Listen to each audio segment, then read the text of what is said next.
Alright guys, what is going on? It is Spherical here, and we are back yet again, another week with My Hero Academia, Season 4, Episode... It's either 13 or 14. It's in the title. Do I even need to, talk about last episode? Do I need to bring it up again? I think we all know, what I have to say about last episode already. I mean, what can I say? I've had 7 days to think about it, and it was still fucking insane. This is nothing else really to say there. And the animation was beautiful. See, recency bias is one of the most annoying things in this world, because I want to say it's like the best animated part of the show, but I don't know if it does beat, you know, like I said, the two big examples, Deku versus Todoroki and All Might versus All for One.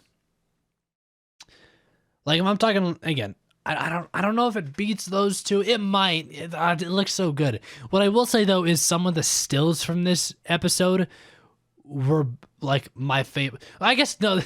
Not stills, some of the just the shots, especially when Midoriya had his, if I can't save this one little girl, it was with the consecutive normal punches. Like, I think honestly my favorite shot of this entire damn show was the shot of Chisuke's face after it shows Deku looking all terrifying and shit with Eri on his back and the electricity, and then it shows a close up of Overhaul's eye.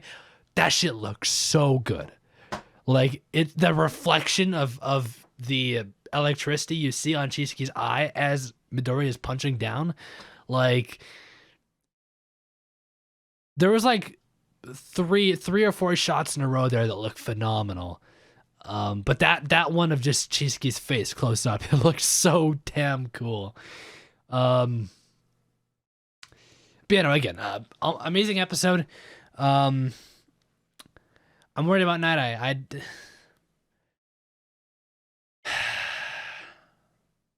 I don't see why he would die, because we do have Eri. Although to that extent, Eri can't control her power, so maybe I don't know. Because Eri can reverse the damage that was done to Night Eye. That's a fact, but can she do it now? Is she able to? I don't know. I really get the feeling that Night Eye's not going to survive this, but I feel like I don't see how that would happen, because we have this girl that's just a walking med pack. You know what I mean? But I don't know. Again, she can't control it. Maybe she's used it up. Quirks do have limits. We do know that too. And she used the hell out of her quirk just now. So maybe she's reached the limit of how much she can use it. That could be a possibility, I guess. Because again, she was using it to its fullest the entire time. Again, Deku, not only did he have free reign to go 100%, but he literally had to go 100% and break his body repeatedly just so that he didn't get rewound until into an ape or something. That's the consequence of having Eri on your back while she's activated her quirk at its fullest. But again, I also really like that the fact that, again, this is not something that Midoriya is going to do often, right? He needs to be carrying a lolly on his back for this to happen. And in specific, it has to be Eri. But again, I don't obviously, one, they're not going to use her for combat. She's not going to become Midoriya's new backpack for missions. Clearly she's not going to be part of this life, at least for now. She's a kid. But again, on the same length, she can't control her quirks. So who knows what would happen if they ever try to do that again. But yeah, I like it. It gives us a hint of just what Deku could be at his fullest. He was actually terrifying. And that's another thing too that I love from last episode, that I love when anime do, is when they make a good guy look fucking terrifying. That's one of my... Let's pick out Hunter x Hunter, for example. Of course, no spoilers, but they do that. In a certain moment in the show, they do that very well. They make a certain good guy look absolutely fucking terrifying. But it just it makes it feel so much more real, because even though these are good guys that are fighting for a good cause to protect people, the power they wield is terrifying. I mean, Midoriya could easily kill a normal person with that power. Um, so again, just overall awesome episode. And we still have Chrono, by the way. I do want to point that out. Chrono is still fighting Aizawa. But the more I think about it, like, Chrono can't really do anything to Aizawa, can he? He can slow him down, but did he have any weapons on him? Could he stab with that clockwork? Like, stab him through the heart? Would that kill him? Could it just work as a knife? I guess it probably could. I don't know. I guess we'll find out what happens this episode. Again, this feels like this is going to be the end of the arc this episode. I don't know if we're getting the new episode or the new opening this week. I heard we are, but they've never announced anything, I don't think. So I don't know when it is. But if it's not this week, 120% we'll be getting the new opening and ending next week. Because again, I feel like this is the last episode of this arc. It'll be kind of a cleanup and moving on to whatever's next. With all that out of the way, I'm ready to get into the episodes. So let's do just that. Links in the description. Head to Vimeo. Go now.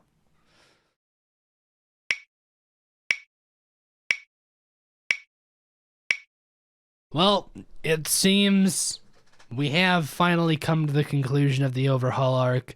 So, of course, I'm going to talk about this episode, but I am also going to talk a little bit about this arc as a whole, as per usual, in a little bit. But, Night Eye's death. See, here's the thing. And I outright said this. I think it was it 2 episodes ago or last episode?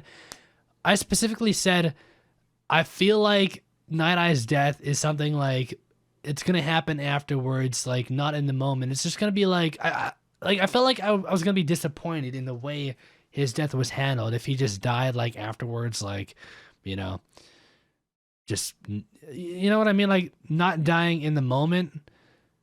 If that makes any sense. I don't know, maybe not, maybe it doesn't, but this death like was done so well.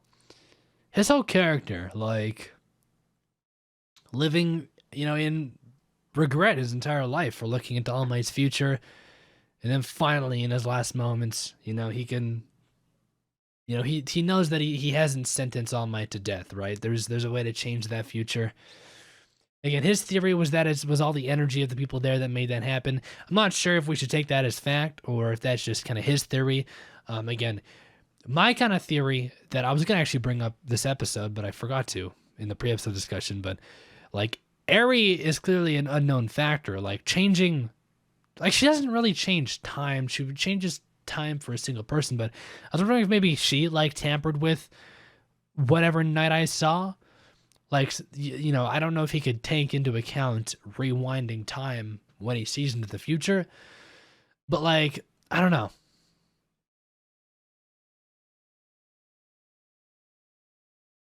I don't know. I don't know.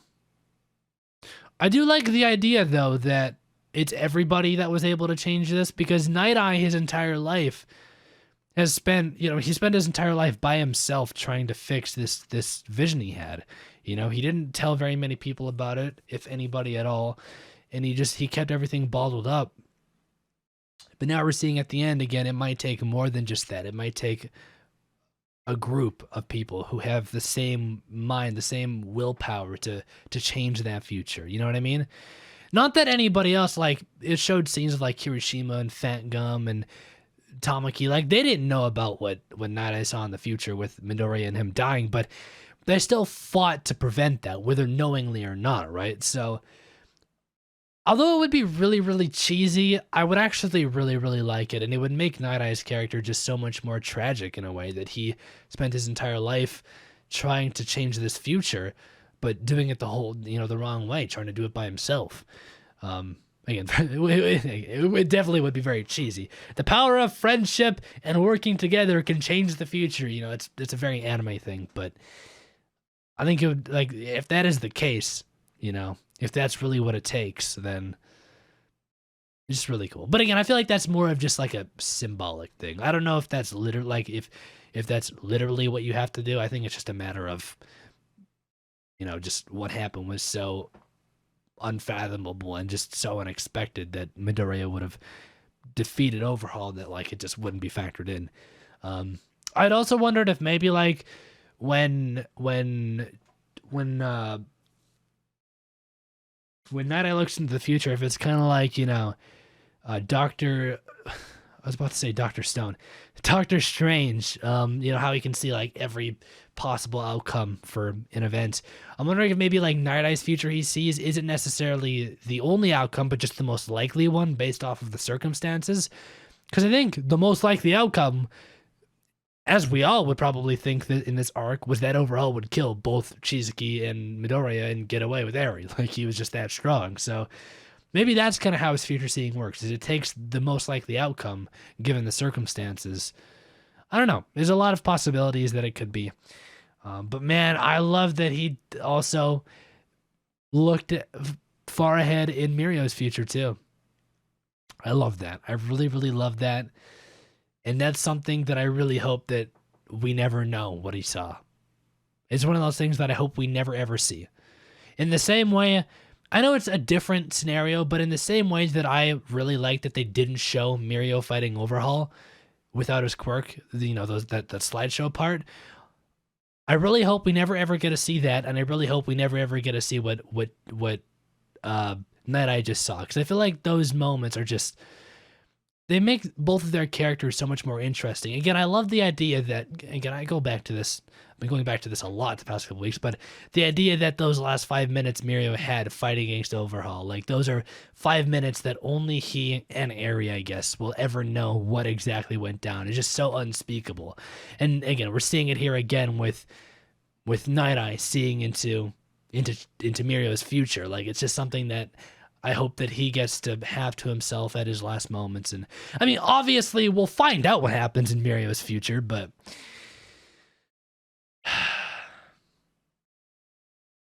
yeah, I don't think we can look into because Night Eye did say you'll become like a better hero than you could ever imagine or something like that. I don't think we can take that too literally and say, oh, he's going to get his quirk back and become a hero again or something. Like, you can be a hero in different ways, right?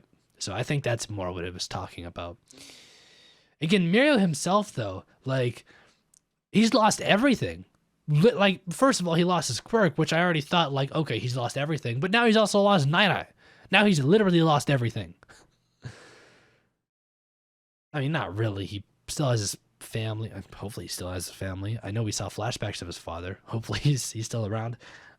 He's still got Tamaki and Nejire and stuff, but I'm curious, they're obviously not gonna boot him from UA just because he doesn't have a quirk now. Like, that would just be rude as all hell. But I wonder what he's gonna do now. Like,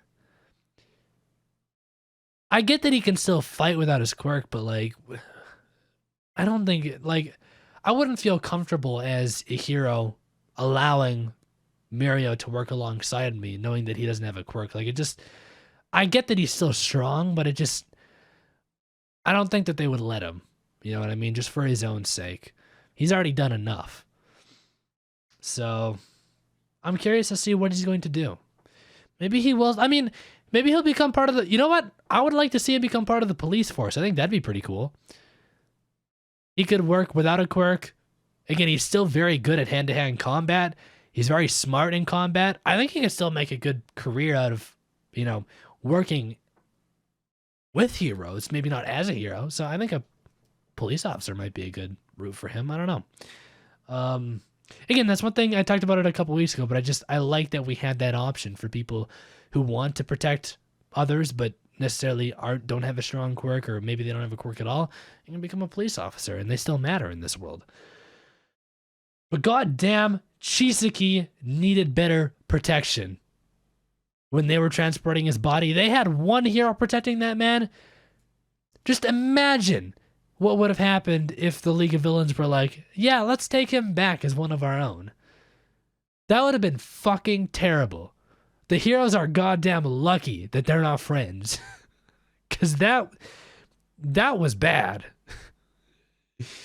But dude, they cut his arms off and left him there. Now, I'm not 100% sure, but it did show like fire behind Shigaraki and them as they walked away where Overhaul's body was. I don't think like he burned alive there. I think that fire was just like beside him or something. I think he's still alive, right? But again, they severed one arm and decayed the other. That's so brutal. Chisaki, like, I guess Eri could maybe rewind him at some point in the future if they ever come across each other again. I don't know, maybe Chisaki will have a change of heart and become a good guy, but I don't think the heroes will let him, but I don't know. Although I guess they left him there strapped in, so the police are probably going to get to him anyways. But again, like, I feel bad for the grandpa. Like, Chisaki was going to heal him afterwards and everything was going to be okay, but he can't now. So, like, what's going to happen? We do know that the police force did take him in, but maybe Overhaul reconstructed him in a way that can't be healed through medicine that they have now. Like, this poor man. Eri's quarantined, which makes sense. Again, is it cruel? Maybe, but she could literally reverse somebody into a fucking monkey at any second, so... At least Overhaul said that she probably could. I'd like to think that she could. But yeah, like, we can't have that happen.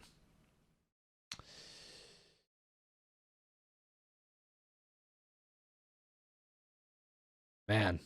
Again, I just wish, like...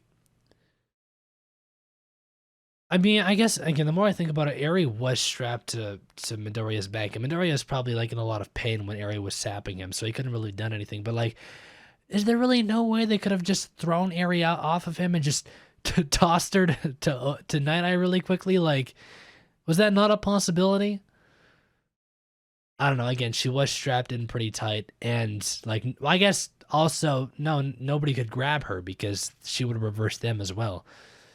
And again, I don't think Midoriya was in a position to pick her up and take her to Night Eye. So I guess it makes sense. Like, there was no possible way to transport her to Night Eye in that situation. It sucks, though. Like, that cure that could have saved Night Eye was so close. Like, but, yeah. Nothing they could have done. You know what? I said when this arc started that if anybody was going to die, it would happen in this arc. And oh boy, here we are. Mario's lost his quirk forever, which is akin to pretty much dying. And Night Eye did actually die. And Magna died at the start, but nobody cares about Magna anyways. Yeah, that happened in this arc. First thing I just want to talk about with this arc as a whole is the music. I think the music was awesome. I did kind of talk a couple of times about how, like, you know, I didn't like some of the placement of some of the tracks, but overall it was awesome. And one thing I forgot to mention from last episode too, I heard quite a bit of people, not a lot, but a good amount of people upset that You Say Run didn't play last episode. No, just stop, please. That would have been the most out of place bullshit I've ever seen in my entire life if You Say Run played in the last episode. It had no part in this entire arc. Again, I love You Say Run as the next guy, but it doesn't fit. It does not fit in this arc at all whatsoever. You Say Run is a happy, like, oh yeah, this is awesome moment. Nothing about this arc was happy and awesome. It was fucking depressing through and through. If You Say Run played, I'm kind of joking around, but again, I like that You Say Run doesn't play every damn episode like it used to in season 1 and like a good part of season 2. Season 3 and season 4 have really shied away from playing You Say Run, which I like. Again, I love the track. It's one of the best soundtracks I've ever heard, but you know, they don't need to play it in every major fight, okay, people? So again, but no, that goes to the point that I'm saying, though. I feel like the music was very fitting in this arc. They played a lot more dramatic, no like badass songs. I mean, there were some badass tracks, but it was mostly, it fit the tone of the arc, right? I think the main theme of the arc, the trailer theme, fit very well. It was epic, but it was also like, it had the vibe of like protecting somebody. You Say Run is more or less just, I'm beating the shit out of somebody. Hell yeah, let's go. But like, again, the main theme from this arc had more of like a I'm protecting this girl kind of vibe, right?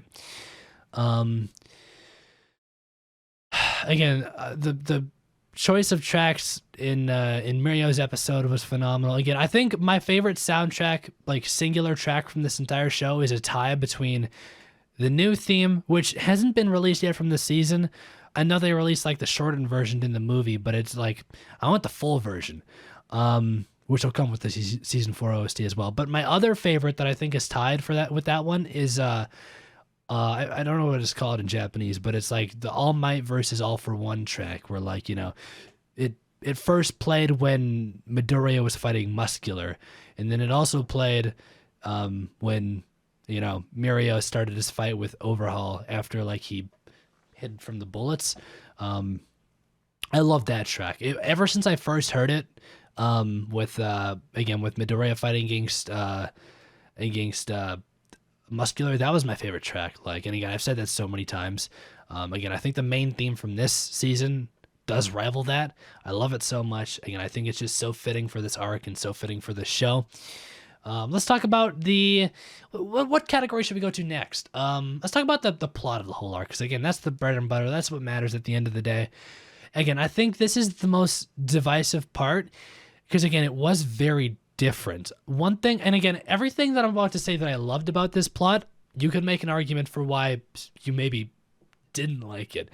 But I love that it felt very separate from everything we've seen. Everything we've seen so far is like, it didn't feel so much like heroes protecting people. It felt more like a war between the heroes and the villains, right? And everything was centered around that. This arc still was kind of centered around that, with Chisaki wanting to make these bullets. But the entire arc, the entire point of the whole thing wasn't about those bullets. It was to protect this girl.